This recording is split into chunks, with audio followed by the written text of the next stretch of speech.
Welcome once again. I believe you have watched the first video of this session. If not, get the link in the description of this video and subscribe to the channel. In this video, we speak about the applicability and the prime objective of SEBI Insider Trading Regulation. The first questions that arises in the mind of every designated person is that why SEBI Insider Trading Regulations are applicable to them. In very simple terms, basically there are three criteria. If you fall in any one of them, you are a designated person of your company, and accordingly the provision of SEBI Insider Trading Regulation would be applicable to you. And those criteria are: the first, you are the member of top level executive like CEO, COO, CFO, CS, General Counsel, Senior VP, EVP, VP, etc. Second, you are 2 level below CEO. That means due to your reporting structure, you are 2 level below CEO. That is either you are directly reporting CEO और आपके जो boss हैं वो CEO को report करते हैं. And the third is your profile is such kind that you have all the privileges to have access of all material, confidential and UPSI of your company.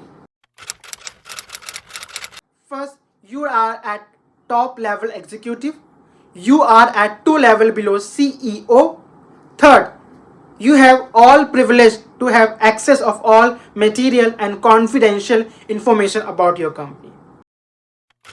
In previous video, we discussed that the provision of SEBI Insider Trading Regulation are directly linked with stock market, whereas the stock market is a place where investors trade and invest in the shares of listed companies to get some capital gain, and the chances to get capital gain will increase if the trade or investment was done on the basis of some material or fundamental information which you have access and not others.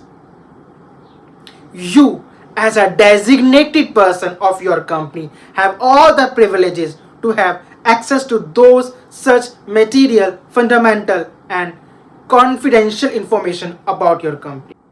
If you trade, invest on the basis of those information, or if you pass on those information to your friends, relatives, that means you are taking unfair advantages over other common investors.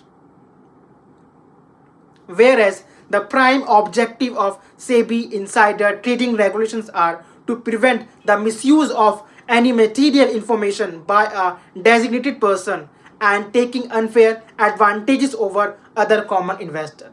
Second, to build a system for free flow of information among all the players and avoid information asymmetry. Third, to build the same kind of pitch for all the participants in share market. Fourth, to protect the common investor in India.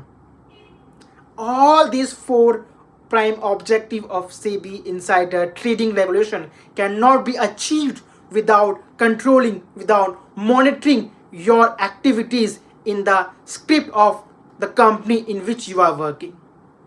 Take a note that someone is assigned to monitor your trading. Someone is assigned to monitor the trading of your relatives. Never deal in the shares of a company in which you are working on the basis of those information which you have access and those information are not available publicly. If you have any query on these two concepts, applicability and prime objective of these regulation, post your comment. We will be discussing it in more detail in layman language for non-technical person like you. Next week, I will be coming back with my next video of the series. Please subscribe and stay tuned. Bye bye.